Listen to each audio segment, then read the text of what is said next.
Welcome back.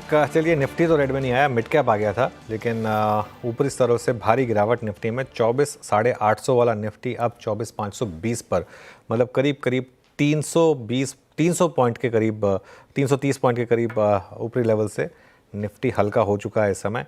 और bank Nifty देखिए आप एक बार, बैंक निफ्टी तो कहीं ज़्यादा हल्का हुआ है। 53,800 प्लस वाला बैंक निफ्टी, 53,888 वाला 53,314 पर, मतलब करीब करीब 550 पॉइंट बैंक निफ्टी ऊपरी लेवल से इस समय हल्का हो चुका है। अभय अग्रवाल को जोड़ते हैं, पाइपर सरिका के फाउंडर एंड फंड मैनेजर।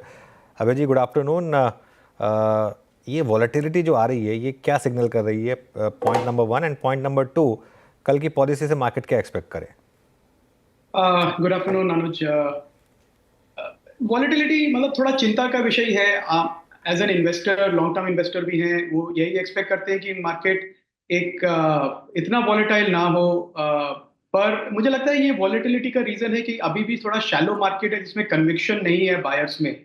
तो थोड़ा थोड़ी बाइंग आती है और मार्केट ऊपर की तरफ जाता है, तो उसके साथ साथ सेलिंग भी आ जाती है। तो क्लियरली अभी भी एक बड़ा लार्ज सेगमेंट है इन्वेस्टर्स का, जो इसको एक अभी भी सेल ऑन राइज मार्केट की तरह कंसिडर कर रहा है। और जहां पे उनको अपने प्राइसेस दिखते हैं, वो सेलिंग स्टार्ट हो जाती है। और अभी जो हमने देखा पिछले 1 डेढ़ घंटे में, अनुज आपने कवर किया पूरा, इस तरह की शार्प राइज और शार्प फॉल, ये दिखाता है कि अभी भी ये सेल ऑन राइज मार्केट है, उसका टेक्सचर चेंज नहीं हुआ है। और इन्वेस्टर्स में भी अभी ये कन्विक्शन नहीं है कि इकोनॉमी में और नंबर्स में ऐसा, या अर्निंग्स में टर्न अराउंड आने वाला है, जिसकी वजह से हमको एक buy on dips market consider करना चाहिए। तो इन्वेस्टर्स को समय है उनके पास, मुझे लगता है एक अच्छी बात भी है, वॉलेटिलिटी है, तो जो लॉन्ग टर्म इन्वेस्टर्स हैं उनको मौके भी अच्छे मिलते हैं। उसी तरह इसको देखना चाहिए। और पॉलिसी की मेरे को लगता है कि कल जो कल जो क्रेडिट पॉलिसी है आरबीआई की, उसमें मेरा एक्सपेक्टेशन है कि ना ना सिर्फ एक रेट कट होगा, बल्कि एक डविश स्टैंस भी होगा आरबीआई गवर्नर का। क्योंकि जिस तरह से स्लो डाउन हुआ है इकोनॉमी में, हमने देखा कंजम्पशन लेड डिमांड काफी ड्रॉप हुई है और अभी भी पिकअप नहीं हो रही है। और उसका impact macro number, GST collection में दिख रहा है। तो वो एक आरबीआई ये नहीं चाहेगा कि सारी उंगलियां उसको उसके ऊपर उठे कि उन्होंने रेट कट नहीं किया, इसकी वजह से अर्निंग्स और कंजम्पशन डिमांड एकदम स्लो है। तो वो अपनी तरफ से जो कर सकेंगे करेंगे, और उसके बाद वो एक ओनस डालेंगे सरकार के ऊपर कि सरकार भी टैक्स रैशनलाइजेशन के थ्रू, जीएसटी रैशनलाइजेशन के थ्रू एक ऐसा माहौल क्रिएट करेगी जिसमें कंजम्पशन पिकअप हो सके। तो मेरा एक्सपेक्टेशन है कि ना सिर्फ एक पॉलिसी में एक कट होगा, उसके साथ में एक डविशनेस भी आएगी एक स्टैंस में। क्योंकि इस समय ग्रोथ पे ज्यादा फोकस होना चाहिए सरकार का, कंपेयर टू हाई टैक्सेशन, या इस चिंता में आ जाए कि इन्फ्लेशन बहुत बढ़ जाएगा। आई थिंक इंपॉर्टेंट ये है कि प्राइवेट कैपेक्स को स्टार्ट करें। तो उसके लिए एक रेट कट का इन्वायरमेंट बना हुआ है, और मुझे लगता है उसी डायरेक्शन में आरबीआई भी जाएगा। लेकिन ओके, फेयर इनफ। तो आरबीआई की तरफ से आप कह रहे हैं फिर एक रेट कट, और दोनों फिर सीआरआर कट भी आएगा, या फिर दोनों में से एक आएगा?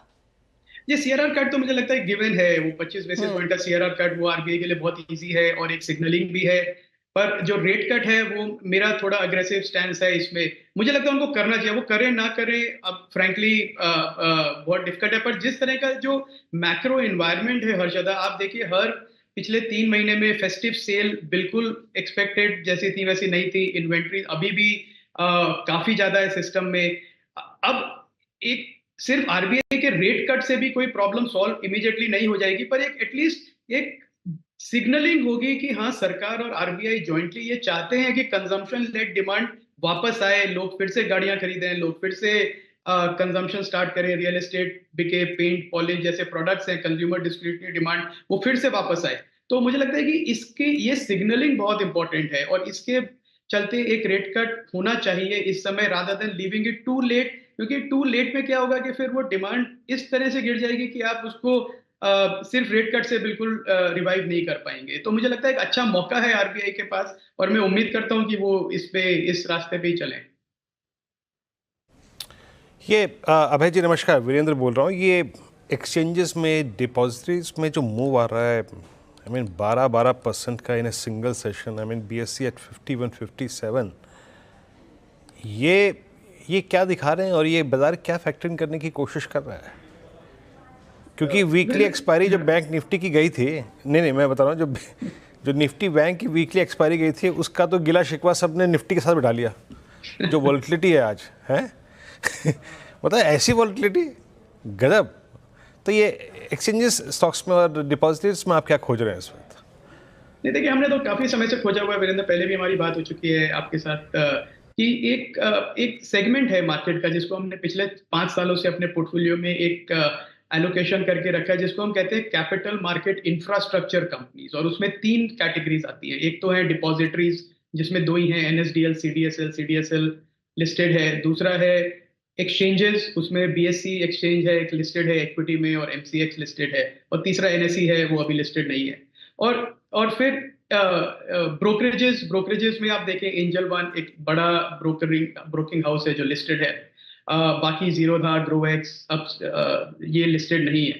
तो ये जो सेगमेंट है जिसको हम कैपिटल मार्केट इंफ्रास्ट्रक्चर कंपनीज कहते हैं, ये एक बहुत ही स्ट्रॉन्ग अर्निंग ग्रोथ वाला सेगमेंट है वीरेंद्र। बिकॉज अगर जैसे जैसे इंडिया की मार्केट कैप बढ़ेगी, अभी हम 4 ट्रिलियन पे हैं, 4 का 6 होगा, 6 का 8 होगा, 8 का 12 होगा। ये कंपनीज ऑलरेडी कंसोलिडेटेड इंडस्ट्री में काम कर रही हैं, यहाँ पे 2 प्लेयर हैं या 3 प्लेयर हैं और है ही नहीं, और इनके बीच में ही सारा मार्केट शेयर है। और किसी नए प्लेयर के लिए आना बहुत मुश्किल है। रेगुलेटेड इंडस्ट्री भी है, हाई कैपिटल कॉस्ट इन्वेस्टमेंट लगता है, और प्रॉफिट मार्जिन्स काफी अच्छे हैं। इस इंडस्ट्री में सिर्फ एक इस बात का डर है कि क्या गवर्नमेंट आके प्राइस रेगुलेट करेगी या इन लोगों को प्राइसिंग कम कराएगी। अब उसका भी डर इतना नहीं है, क्योंकि मुझे नहीं लगता सरकार का ये व्यू है कि ये कंपनीज बहुत ज्यादा प्रॉफिट बनाती हैं। तो एक बड़े सेक्युलर ग्रोथ सेगमेंट में है ये सारी companies Virendra. CDSL, BSE, Angel One, CAMS जो कि सिर्फ एक RTA है जो लिस्टेड है, के फिनटेक और कैम्स 2 ही लिस्टेड RTAs हैं। तो ये बहुत ही एक जबरदस्त सेगमेंट है। मुझे तो याद है वीरेंद्र, जब हमने पहली बार CDSL अपने पोर्टफोलियो में ऐड किया था तब 200 रुपए का स्टॉक था वो, और आज वो कम बोनस के बेसिस पे मैं देखूं तो 3700 का स्टॉक हो गया। और इस पूरी जर्नी में 200 से 3700 की जर्नी में CDSL हमेशा महंगा स्टॉक रहा है, हमेशा 40-50 टाइम के फॉरवर्ड P मल्टीपल पे रहा है। पर वेल्थ ऐसे ही स्टॉक्स में बनती है, ये मेरा एक्सपीरियंस है वीरेंद्र। कंसिडरिंग हम यहाँ से इकोनॉमिक ग्रोथ की बात कर रहे हैं, जिस तरह का रुझान सीमेंट कंपनियों में आया है, जिस तरह का एक्शन इन कैपिटल गुड्स कंपनियों में आया है, अब इस समय आप क्या वहीं पर ज़्यादा पैसा बेट करना चाहेंगे जहाँ पर क्लियरली वो कैपेक्स स्पेंड देखने को मिलेगा, होपफुली डिमांड ऑफ टेक बढ़ती हुई दिखाई देगी? क्या ये एक ईजियर कैच रहेगा इस मार्केट में राइड करने के लिए? जी, मैं आपकी बात से एग्री करता हूँ हर्षदा। मुझे लगता है सीमेंट सेक्टर जो है काफी साइडवेज करेक्शन से, प्राइस करेक्शन से गुजरा है, और बहुत एफिशिएंट कंपनीज हैं हमारी, एट ग्लोबल लेवल बहुत एफिशिएंट कंपनीज हैं। डिमांड एनवायरनमेंट इतना कंस्ट्रक्टिव नहीं था, क्योंकि वाइल गवर्नमेंट कैपेक्स इंफ्रास्ट्रक्चर के चलते हुए रहा है पिछले 2-3 साल में, पर प्राइवेट कैपेक्स ने इतना पिकअप नहीं किया जितनी जरूरत है सीमेंट इंडस्ट्री को।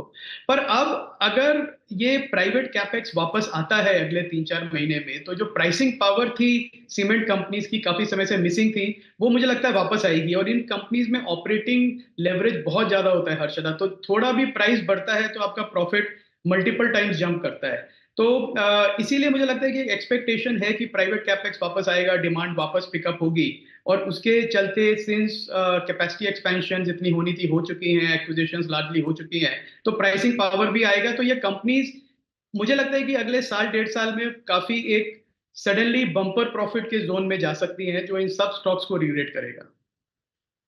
ओके अच्छा, आईटी की बात करते हैं। बाय द वे, निफ्टी में वापस 200 पॉइंट की रैली होगी, बहुत ज़्यादा वॉलेटिलिटी है। बैंक निफ्टी वापस 300 पॉइंट ऊपर हो गया।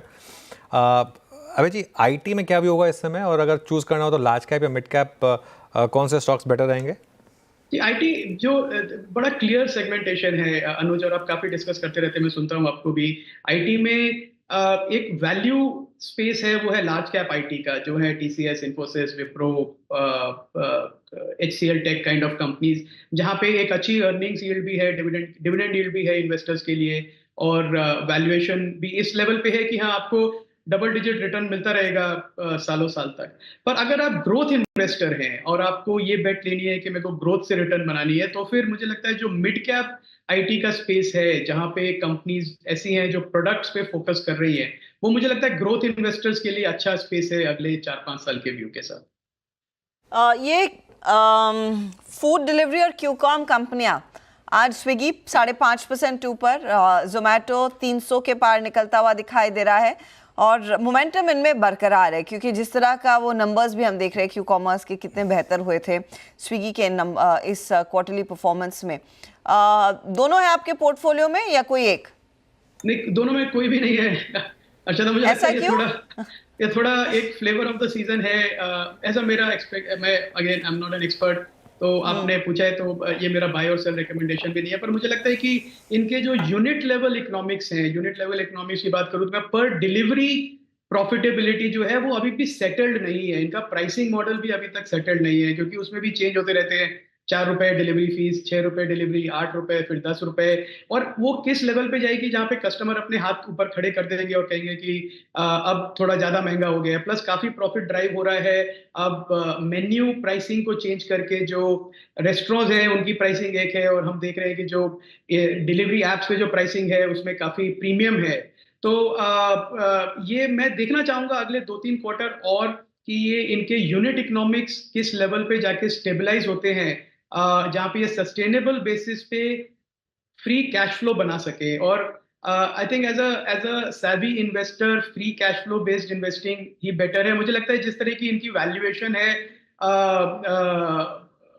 हो सकता है अच्छा रिटर्न बनाए, पर इस लेवल ऑफ प्राइसिंग पे, वैल्यूएशन पे, मुझे लगता है कि इन्वेस्टर्स के लिए ज्यादा कुछ बचा नहीं है अगले 2-3-4 साल के व्यू के लिए। अच्छा, एक और स्पेस, स्पेशलिटी केमिकल्स, यहाँ पर अब आपका क्या व्यू होगा? क्या सिलेक्टिवली यहाँ बाइंग की जाए?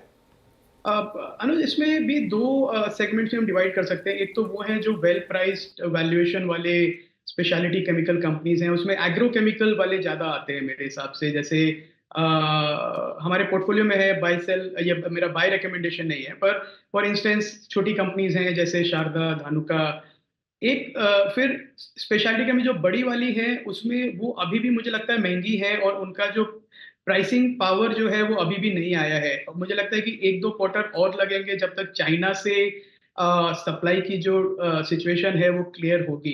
पर मुझे लगता है कि worst of the pricing pressure जो था चाइना की डंपिंग की वजह से, वो अब हमारे पीछे है। अब मुझे लगता है कि उस तरह के प्राइसेस हमें अगले 10-15 साल में देखने को मिलेंगे। तो एक यहाँ से ग्रेजुअल रिकवरी होगी, प्राइसिंग की ग्रेजुअल रिकवरी होगी, वॉल्यूम्स की, और उसके साथ में मार्जिन्स की भी। अभी भी मुझे लगता है ये स्टॉक्स थोड़े महंगे हैं, क्योंकि 40-50 टाइम के पी मल्टीपल पे ट्रेड हो रहे हैं। मैं थोड़ा इंतजार करूंगा कि थोड़े और बाई जोन में आए, पर definitely at the right time ये बहुत अट्रैक्टिव इन्वेस्टमेंट अपॉर्चुनिटी बनेगी। शुक्रिया हमारे लिए समय निकालने के लिए। अभय, हमारे लिए धन्यवाद समय निकालने के लिए। गुड वीकेंड बोलने वाली थी, फिर याद आया कल पॉलिसी का दिन है, तो कल भी काफ़ी ज़्यादा एक्शन देखने को मिलेगा। लेकिन इंडेक्स आपकी स्क्रीन पर रख